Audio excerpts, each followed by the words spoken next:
Esto es Conexión Pública. Bienvenidos a Conexión Pública. La inteligencia artificial ha dejado de ser una promesa tecnológica para convertirse en una infraestructura silenciosa que reordena decisiones, costes y percepciones sin pedir permiso. No siempre parece como titular, pero ya condiciona cómo se produce contenido, cómo se gobiernan sistemas complejos y cómo se toman decisiones antes incluso de que alguien intervenga. En este episodio de Conexión Pública no hablamos de futuros hipotéticos ni de grandes anuncios, hablamos de lo que ya está ocurriendo cuando la IA se integra en el diseño de productos, en la medición de resultados, en la preparación de reuniones o en la vida cotidiana de millones de personas. De una inteligencia que no siempre se ve, pero que empieza a marcar límites, ritmos y criterios. Veremos cómo Apple ha convertido la privacidad en arquitectura y la IA en una capa silenciosa de su ecosistema. Cómo las herramientas empiezan a actuar como jefe de gabinete antes de una reunión, por qué aprender a decir no tengo suficiente información puede ser una de las formas más responsables de usar un modelo y qué nos dicen los casos reales cuando la IA entra de verdad en acción. Porque entender este momento no consiste en saber qué puede hacer la inteligencia artificial, sino en detectar dónde empieza a decidir por nosotros y con qué reglas. Con esa idea, comenzamos. Cada semana te acercamos en Conexión Pública a los dueños del algoritmo, figuras relevantes de las Big Tech, que están moldeando el ecosistema de la inteligencia artificial. Tim Cook y la IA como motor silencioso. Mientras otros gigantes tecnológicos compiten por quién grita más alto su apuesta por la inteligencia artificial, Apple ha elegido otra estrategia. Bajo el liderazgo de Tim Cook, la IA no se presenta como espectáculo, sino como infraestructura. No ocupa titulares, ocupa funciones. No se anuncia como ruptura, se integra como mejora. Es una inteligencia que no reclama atención, pero que acaba estando en todas partes. Desde que Cook asumió la dirección de Apple en 2011, la compañía ha multiplicado varias veces su valor apoyándose en una idea muy concreta: controlar toda la experiencia. Hardware, software, servicios y ahora también chips. La integración vertical no es un rasgo de estilo, es el corazón del modelo, y ahí es donde la inteligencia artificial encaja como una capa más, no como un producto independiente. En la carrera de la IA, Apple no ha seguido el camino Cloud First de Google o Microsoft. Su apuesta ha sido más silenciosa y precisamente por eso más coherente con su identidad. La IA aparece donde el usuario la necesita, pero sin obligarle a pensar en ella. En la cámara, en la salud, en la seguridad, en la corrección del texto, en la experiencia diaria del dispositivo. Desde la detección de caídas hasta un Siri más preciso, la IA no se anuncia, se nota. Ese enfoque no es casual. Tim Cook no procede del mundo del software ni del marketing, sino de la operación. Ingeniero industrial de formación, con MBA en Duke, llegó a Apple a finales de los 90 para hacer algo que marcaría su sello: ordenar la cadena de suministro. Redujo inventarios, afinó procesos y convirtió la logística en una ventaja competitiva invisible. Esa misma lógica, hacer que lo complejo funcione sin ruido, es la que hoy aplica en la inteligencia artificial. Bajo su liderazgo llegaron productos como el Apple Watch o los AirPods, pero también una decisión estratégica clave: diseñar sus propios chips. Apple Silicon no es solo una apuesta por rendimiento y eficiencia energética, es la base técnica que permite ejecutar inteligencia artificial en el propio dispositivo. CPU, GPU y Neural Engine trabajan juntos para que la IA no tenga que salir del iPhone o del Mac, salvo cuando es estrictamente necesario. Ahí entra en juego Apple Intelligence, la capa estratégica que resume la visión de Cook, un sistema de IA personal híbrido que prioriza el procesamiento en dispositivo, utiliza aprendizaje federado y privacidad diferencial y recurre a la nube solo en casos concretos mediante lo que Apple llama Private Cloud Compute, entornos aislados, cifrados y diseñados para que los datos personales no queden expuestos ni reutilizados. La privacidad deja así de ser un eslogan y se convierte en arquitectura. Frente a modelos basados en la extracción masiva de datos y la monetización publicitaria, Apple plantea otra promesa: ofrecer valor con menos datos, que tu información no sea el precio a pagar por la inteligencia, que la IA mejore tu vida cotidiana sin convertirla en materia prima. En los últimos años, Apple ha adquirido más startups de IA que cualquier otro gran actor tecnológico, pero rara vez lo anuncia. Las integra, las diluye en el sistema, las convierte en funciones. Es lo que muchos analistas describen como una revolución silenciosa, una inteligencia que no pide permiso porque ya forma parte del entorno. El liderazgo de Tim Cook se entiende mejor desde ahí, no es del visionario que proclama futuros grandilocuentes, sino el del arquitecto que construye sistemas estables. Su poder no está en imponer un relato tecnológico, sino en diseñar un ecosistema donde la IA encaja sin romper nada. Y eso deja una pregunta abierta que va más allá de Apple. Si la ventaja competitiva en inteligencia artificial ya no es quién acumula más datos, sino quién es capaz de ofrecer más valor con menos datos y más privacidad, ¿hasta qué punto este modelo puede obligar a replantear todo el ecosistema de plataformas, publicidad y poder digital? Porque a veces lo que más transforma una tecnología no es lo que se ve, es lo que funciona sin que tengamos que mirarlo.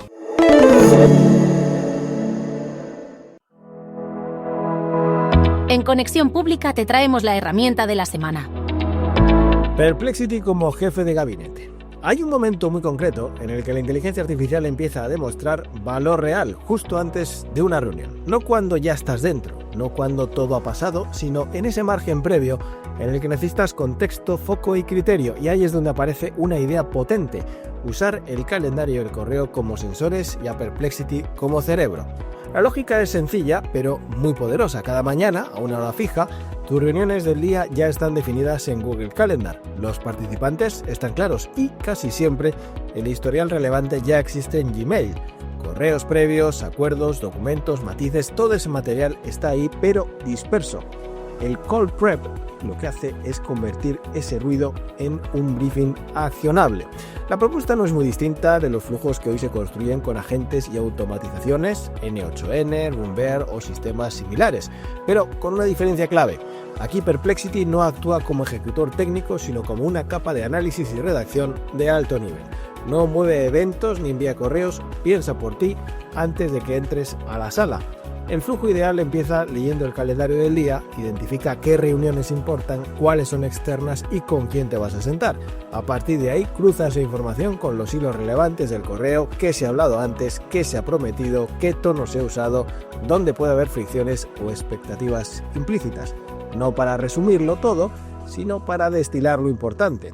El resultado no es un resumen largo, sino un briefing de preparación. Para cada reunión, un documento corto que te diga quién es quién, qué está realmente en juego, qué objetivos conviene fijar y con qué preguntas merece la pena abrir o cerrar la conversación. Un material pensado para leerse en 5 minutos y entrar con ventaja. Aquí es donde el diseño del espacio importa. En lugar de lanzar prompts distintos cada día, la idea es crear un espacio fijo en Perplexity, algo así como Call Prep, con instrucciones persistentes.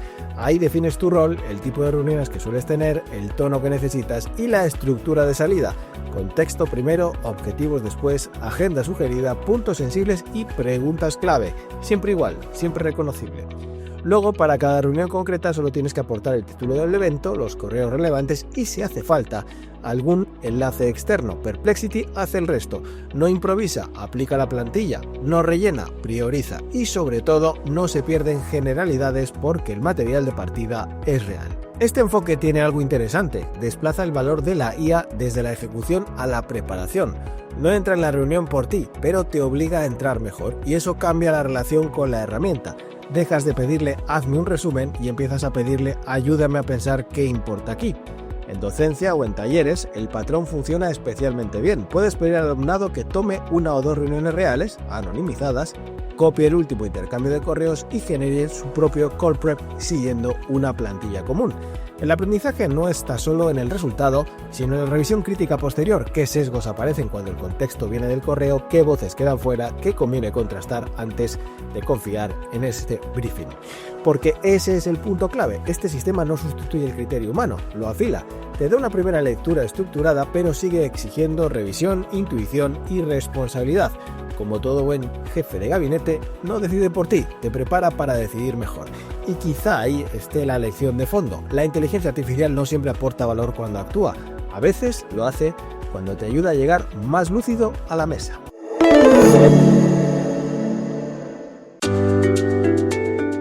Esta semana, los artículos publicados en Conexión Pública no miran a la inteligencia artificial desde un único ángulo, la observan desde varios frentes a la vez: el poder, el diseño, la percepción social, la economía del error, la salud y, sobre todo, la forma en la que la IA empieza a ocupar espacios que antes dábamos por garantizados. Son textos que no hablan de promesas futuras, sino de fricciones presentes.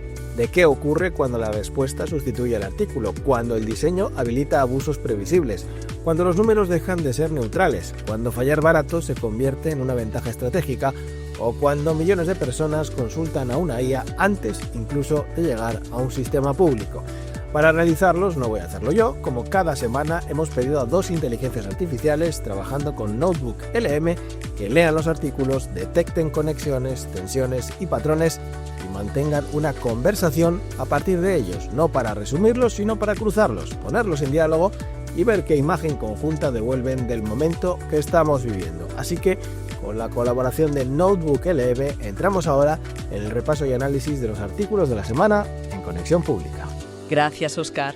Un placer estar una semana más aquí en el episodio 62 de Conexión Pública para analizar juntos los 7 artículos de la web. Para poner un poco de orden, hemos agrupado todo en 3 grandes bloques para entender bien el panorama. Me parece perfecto. Pues mira, primero vamos a ver algo que está pasando casi sin darnos cuenta. Cómo la IA se está colando como un nuevo intermediario invisible en todo, en las noticias, en la salud, en las compras. Luego, el segundo bloque sería la consecuencia de eso, ¿no? El impacto social. Por un lado, el diseño de estas herramientas y por otro, algo más sutil. Cómo nos está cambiando la forma de pensar. Exacto. Y para rematar, nos asomaremos a la trastienda de industria, a la cocina, vamos, para entender la economía y las tensiones que hay detrás de todo esto. ¿Listos para el análisis? Vamos allá. Pues venga, empezamos por esa idea de la IA como un nuevo intermediario. El artículo que lo explica de maravilla es el del acuerdo entre el medio brasileño Estadão y Google para nutrir a Gemini. El titular ya es una pasada. Alcance sin lectores. Es que esa frase lo resume todo. Es la gran paradoja. El artículo destaca una idea que es la clave de todo. El producto ya no es la noticia, es la respuesta. Es un cambio total de paradigma. Totalmente. De repente un medio de comunicación con todo su bagaje pasa a ser materia prima. Es el combustible para que una máquina dé una respuesta rápida y sintetizada. Claro, pero en esa síntesis, ¿qué se pierde? Porque el artículo dice que el valor se mueve de la página al sistema de respuesta. Ganas alcance, sí, pero pierdes la relación con el lector. ¿Es solo eso, la visita a la web? No, ¿qué va? Se pierde muchísimo más. Se pierde el contexto, que en periodismo lo es casi todo, la jerarquía que un editor le da a las noticias, el tono, la firma. Todo eso se disuelve. Es un poco lo que pasó con las redes sociales, ¿no? Es un eco de eso, sí. Pero es que esto va un paso más allá. Las redes te daban un enlace a la fuente. Al final, ibas al medio. La IA directamente la absorbe, la digiere y te da su propia versión. Es la desintermediación hecha arquitectura. Y es que este patrón se repite. El artículo de millones ya preguntan a la IA antes de llegar al sistema sanitario cuenta prácticamente lo mismo. La gente usa ChatGPT para ver qué les pasa o para que les traduzca un informe médico que no entienden. ¿Y por qué? Por comodidad. El artículo sugiere que es porque responde a una carencia del sistema, ¿sabes? Buscamos inmediatez, una primera orientación sin la fricción de pedir cita, la ansiedad. La IA no sustituye al médico, pero te ordena el problema en la cabeza. Lo llama triaje informal, que me parece un término muy bueno, pero que da un poco de miedo también. Da mucho miedo, porque un triaje implica una responsabilidad brutal. Una conversación con un chatbot puede hacer que alguien decida ir a urgencias o no ir. Y ahí la pregunta es de quién es la responsabilidad si la cosa sale mal. Claro. Ahí está el lío. Porque regulamos hasta el extremo la IA en un dispositivo médico, pero este uso masivo doméstico está en un limbo legal absoluto. La responsabilidad se diluye entre el desarrollador, el sistema, el usuario. Nadie sabe. Tenemos noticias, salud, y el círculo se cierra con las compras, claro. El movimiento de Amazon con Alexa es el ejemplo perfecto. El ejemplo de manual. Pasa de ser el altavoz de casa a un chatbot en el navegador para intermediar en todo. Sí, pero fíjate, el análisis que hace el artículo tiene un matiz muy bueno. Amazon tiene el canal, la frecuencia de uso, pero llega tarde al formato.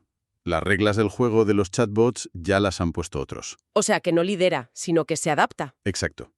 Y su apuesta, según el texto, no es saber más, sino hacer más. Ser una orquestadora de acciones. Conecta la charla con un compra esto o añade a la lista. Y se apoya en modelos de otros como Anthropic. Ahí está el riesgo. El peligro para Amazon es que Alexa se quede como una interfaz, como una voz bonita para una inteligencia que no es suya. Si la gente asocia la inteligencia a otro nombre, pues Amazon tiene un problema. Claro, tienes un canal enorme, pero estás construyendo la marca de tu competidor. Justo. Es como tener el mejor cine, pero que la gente solo hable del director de la película, no de tu cine. Es una posición muy incómoda. Esta idea de la responsabilidad nos lleva de cabeza al segundo bloque, el impacto social. Porque si la IA es tan potente, ¿cómo está diseñada es clave? Y aquí el artículo «El abuso no fue un error», estaba en el diseño, es durísimo. Es muy directo, sí. Habla de las herramientas de undressing para crear desnudos falsos. La tesis es brutal. Cuando un abuso es tan sistemático, la culpa no es solo moral, de gente mala. La culpa es estructural. El sistema lo facilitó. El texto dice una frase que me ha impactado. Confundir rapidez con audacia. Parece el lema de Silicon Valley. Totalmente. Esa idea de lanzar rápido, y ya veremos, genera lo que el artículo llama una deuda invisible. Y no es solo deuda técnica, de poner parches. Es deuda legal, con multas como las europeas. Y sobre todo, es deuda de marca. La confianza que pierdes. Esa no vuelve. Ese es muy difícil de recuperar. La madurez de la IA, concluye el texto, no se mide por lo que puede hacer, sino por lo que es capaz de contener desde el principio. Gobernar es anticipar el daño, no solo reaccionar. Y el impacto llega hasta cómo pensamos, cómo interpretamos el mundo. El caso de los fuegos artificiales en el puente de Brooklyn es alucinante. Es un caso de estudio de psicología social, vamos. Lo increíble no es ya el bulo en sí, el vídeo falso. Es la segunda capa, que todo el mundo asumió, sin dudarlo, que había sido un error de ChatGPT. Y no era verdad. Exacto. La IA no pintaba nada en esa historia, pero se convirtió en la explicación por defecto. Es como si tuviéramos un nuevo sesgo cognitivo. El artículo lo define muy bien. Se ha convertido en la causa posible por defecto. Es un atajo mental. En lugar de analizar la complejidad del ecosistema informativo, algoritmos, incentivos, bulos de toda la vida, tenemos un chivo expiatorio perfecto. Ha sido la IA. Qué curioso. El sesgo no es creer lo que dice la IA, sino culparla de todo lo raro que vemos. Justo, es una ironía tremenda. Y esto demuestra cómo una tecnología, solo por estar en todas partes, nos acaba reconfigurando los procesos mentales. Bueno, y para entender por qué la industria funciona así, con estas prisas y estos efectos, hay que meterse en el último bloque, la trastienda, la sala de máquinas, la economía y la política interna de la IA. Exacto. Y el primer artículo de este bloque, El poder de fallar barato, cambia el foco. Ya no es solo quién tiene más potencia, hay una ventaja silenciosa. La eficiencia, claro. El artículo habla de DeepSeek, que apuesta por entrenar modelos de forma estable y barata. La frase clave es esa, fallar barato. Es que entrenar uno de estos modelos grandes es carísimo y súper delicado. Un fallo pequeño y tiras a la basura semanas de trabajo y millones. O sea que la ventaja ya no es solo tener más dinero para comprar más potencia, sino tener un proceso más robusto, como pasar de buscar oro a tener una fábrica optimizada. Es la analogía perfecta. Convierte un proceso que a veces parece una ruleta rusa en algo industrial. Y eso, a la larga, te permite probar más cosas, iterar más rápido. Y como dice el artículo, decide quién puede seguir jugando cuando la partida se alarga. Y hablando de partidas largas y tensiones, el último artículo, el día que Meta discutió sus propios números, la que se lió con Jan LeCun. Eso no fue un simple enfado, no, que va. Eso es un síntoma de un debate profundísimo sobre la autoridad científica dentro de Meta. A ver, que un benchmark, una tabla de resultados, tenga un error, puede pasar. El problema es lo que significa. ¿Qué significa? Un benchmark no es solo una lista de números. El artículo le define genial. Es una infraestructura de confianza. Es la regla con la que todos miden el progreso. Y cuando una eminencia como LeCun dice públicamente que esos números están ajustados, la confianza se rompe. Se desmorona. Y lo que deja ver es esa tensión brutal entre la ciencia, que necesita tiempo y admite errores, y el producto, que necesita una narrativa de éxito constante para competir. ¿Y cuando el producto manda? La investigación corre el riesgo de convertirse en una justificación. La métrica deja de medir para empezar a proteger un relato. Y el problema para Meta no es perder a LeCun, es perder su autoridad científica. El talento lo puedes fichar, pero la credibilidad, una vez la pierdes, no se recompra. Pues vaya cierre. Si juntamos todas las piezas, el puzzle que queda es... Complejo. Por un lado, una IA que se está convirtiendo en el intermediario universal. Por otro, las grietas sociales que provoca un diseño hecho con demasiada prisa. Y por dentro, una industria que hierve de tensión entre el mercado y la ciencia. Pues mira, yo creo que el hilo que une todo esto es un desplazamiento del control.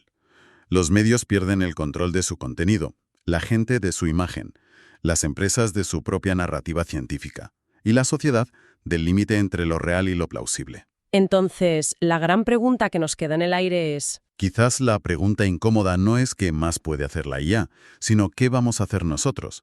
¿Cómo diseñamos sistemas de gobernanza técnicos, legales, sociales, para gestionar esto de forma consciente, antes de que se convierta en la opción por defecto para todo, sin que hayamos tenido tiempo ni de pensarlo? Una reflexión muy potente para cerrar este análisis.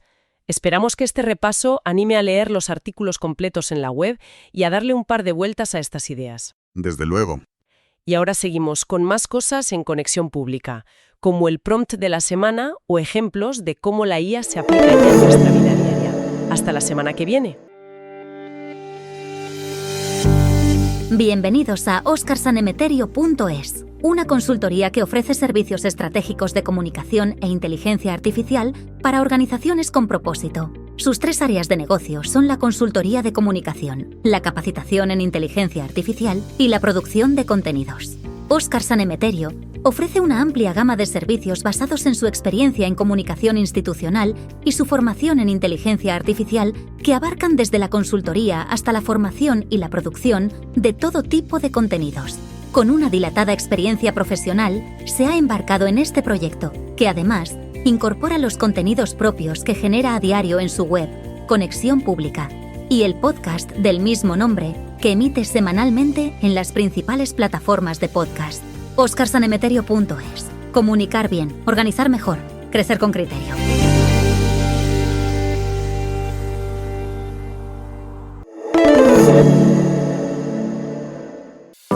El prompt de la semana. Respuesta basada únicamente en la información proporcionada. Esta semana, el prompt no busca creatividad, ni velocidad, ni brillantez. No intenta sorprender ni sonar inteligente. Busca algo mucho más incómodo y, precisamente por eso, mucho más valioso. Fiabilidad. Es un prompt pensado para actuar como freno cognitivo de la inteligencia artificial. No añade capacidades nuevas. Hace lo contrario, restringe. Reduce el espacio de maniobra del modelo y le quita algo que normalmente damos por hecho cuando interactuamos con una IA. La licencia para completar huecos, para inferir, para asumir, para cerrar lo que parece lógico aunque no esté explícitamente dicho. En condiciones normales, ese comportamiento se interpreta como una virtud. El modelo ayuda, conecta puntos, anticipa lo que queremos, pero en determinados contextos, cuando el coste del error es alto, ese mismo impulso se convierte en un riesgo, y este prompt está diseñado exactamente para neutralizarlo. La lógica es muy simple, pero muy exigente. El modelo solo puede usar la información que se le proporciona, nada más. No puede apoyarse en conocimiento previo, ni en contexto general, ni en lo que suele ser cierto. Si algo no está respaldado por el material de entrada, debe decirlo explícitamente. Y no solo eso, debe explicar qué información faltaría para poder responder con fundamento. Este último punto es clave. No se trata solo de forzar un no lo sé, se trata de convertir la ignorancia en algo operativo. Cuando el modelo enumera qué datos necesitaría, deja de ser un oráculo incompleto y pasa a comportarse como una herramienta de trabajo. Señala carencias, marca dependencias, expone límites.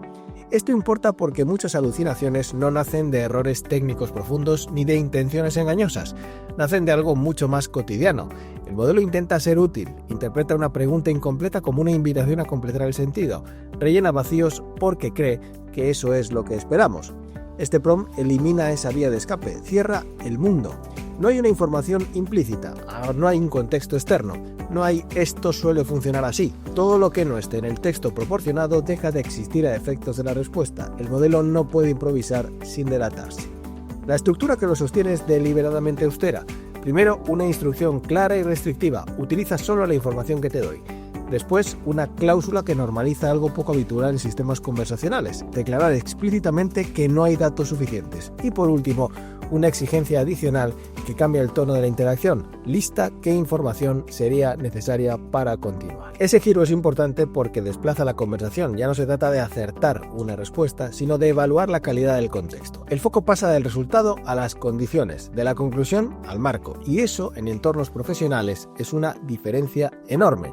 En la práctica, este tipo de prompt es especialmente potente para resúmenes ejecutivos, reporting interno, análisis de métricas, notas legales o de cumplimiento normativo, revisión de documentos, evaluación de decisiones basadas en información parcial, contextos donde una respuesta convincente pero incorrecta es peor que una respuesta incompleta.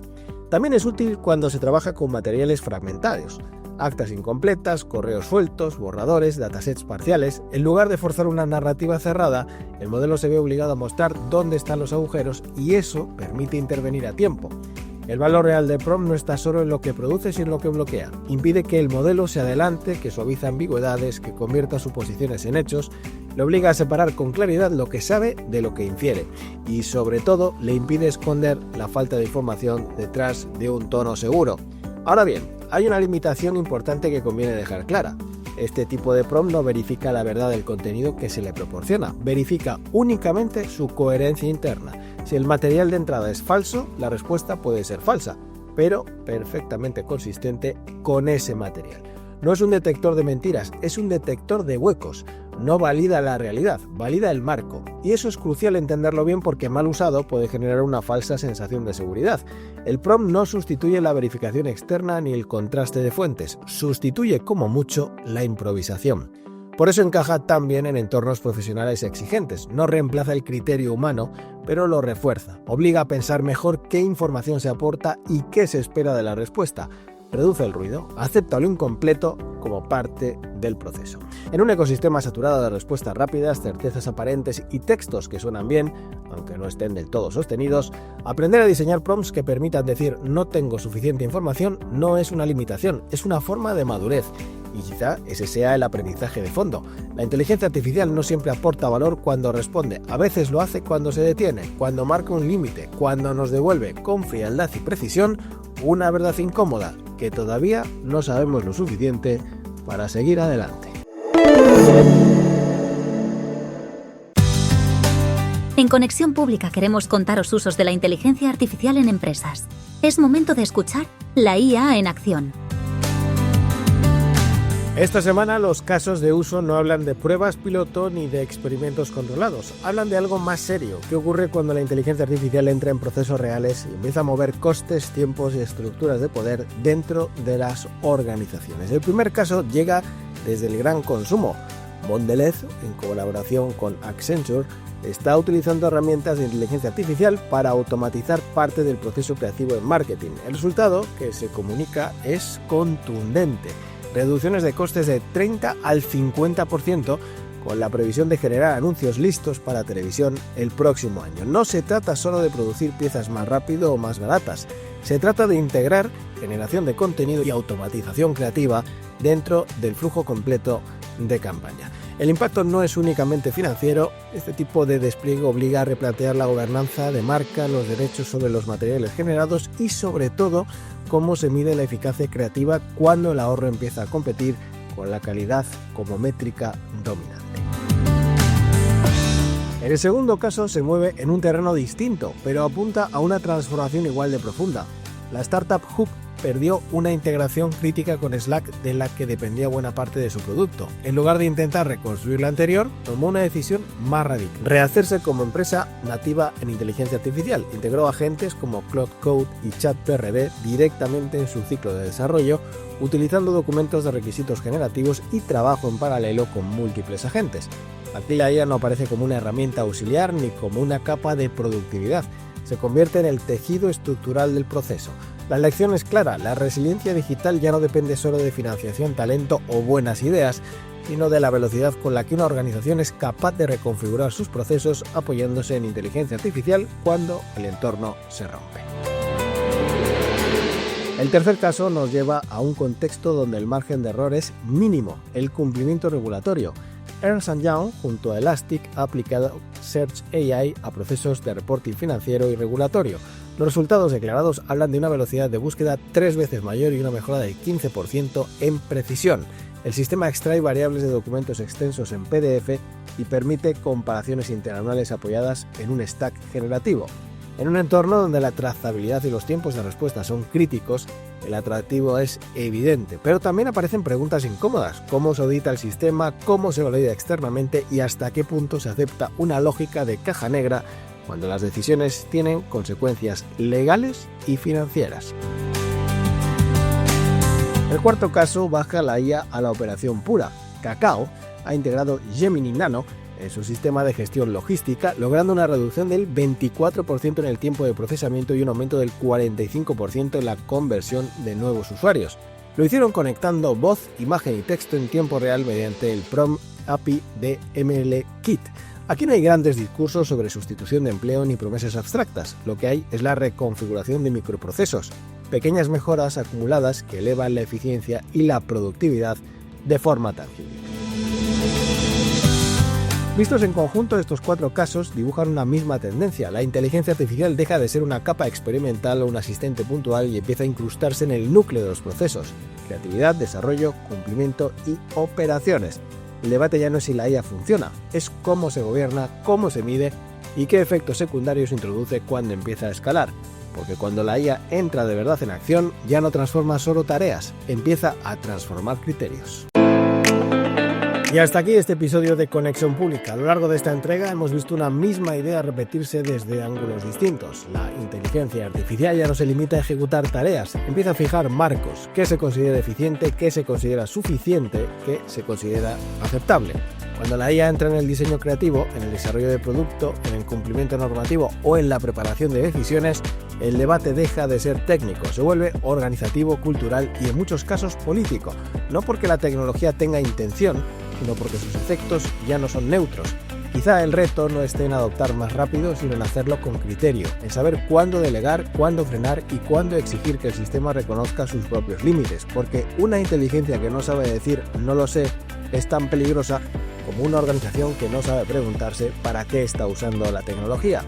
La IA seguirá avanzando con o sin consenso. La cuestión es si nosotros avanzamos con ella o simplemente nos adaptamos a lo que va dejando atrás. Nos escuchamos la próxima semana. Hasta entonces, sed felices. Esto es Conexión Pública.